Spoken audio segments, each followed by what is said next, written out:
ఏ తల్లి తండ్రి కూడా తమ పిల్లలను చదివించేందుకు అప్పుల పాలయ్యే పరిస్థితి ఏ పేద కుటుంబానికి కూడా రాకూడదు అని ఆ పిల్లలకు, ఆ తల్లులకు, ఆ కుటుంబాలకు తోడుగా ఉంటూ జగనన్న విద్యా దీవెన ద్వారా, జగనన్న వసతి దీవెన ద్వారా ఏకంగా 29,65,000 మంది పిల్లలకు వారి తల్లులకు అందించింది అక్షరాల మరో 18,000 కోట్ల రూపాయలు.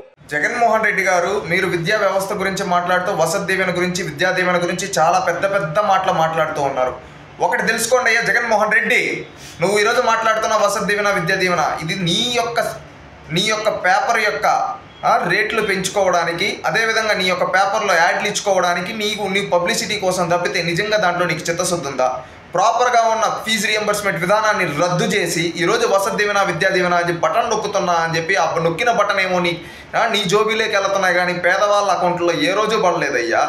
దానివల్ల ఈరోజు ఆ వసతి దీవెన, విద్యా దీవెన సరిగ్గా పడకుండా ఎంతమంది విద్యార్థులు జీవితాలు నాశనం అయ్యాయో తెలుసా? ప్రాపర్గా ఫీజు రియంబర్స్మెంట్ రాకుండా, అదేవిధంగా ప్రాపర్గా వాళ్ళకి కాలేజీల్లో నుంచి సర్టిఫికేట్లు రాకుండా వాళ్ళ జీవితాలు నాశనం అవుతున్నాయి. జగన్మోహన్ రెడ్డి, ఇంకా రాష్ట్రం మొత్తం వద్దు, నీ సొంత నియోజకవర్గంలో అనేక మంది విద్యార్థులకు ఫీజులు రియంబర్స్మెంట్లు రాకుండా చదువు ఆపేసిన వాళ్ళు, ఈరోజు పార్ట్ టైం జాబులు చేసుకునే వాళ్ళు, పక్క రాష్ట్రాలకు వలస వెళ్ళే వాళ్ళు ఎంతమంది ఉన్నారో ఒక్కసారి తెలుసుకో.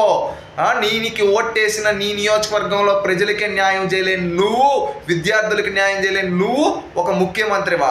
రాష్ట్రంలో ఈ 5 ఏళ్లగా విద్యా వ్యవస్థని భ్రష్టుపట్టించిన ఏకైక రాజకీయ నాయకుడు జగన్మోహన్ రెడ్డి నువ్వే. అది తెలుసుకో. ఇక్కడైనా మారు. అబద్ధాలు నిస్సిగ్గుగా చెప్తున్నావు కదయ్యా, నీ బతుకే అబద్ధాలు బతుకైపోయింది. ఇక్కడైనా మారు.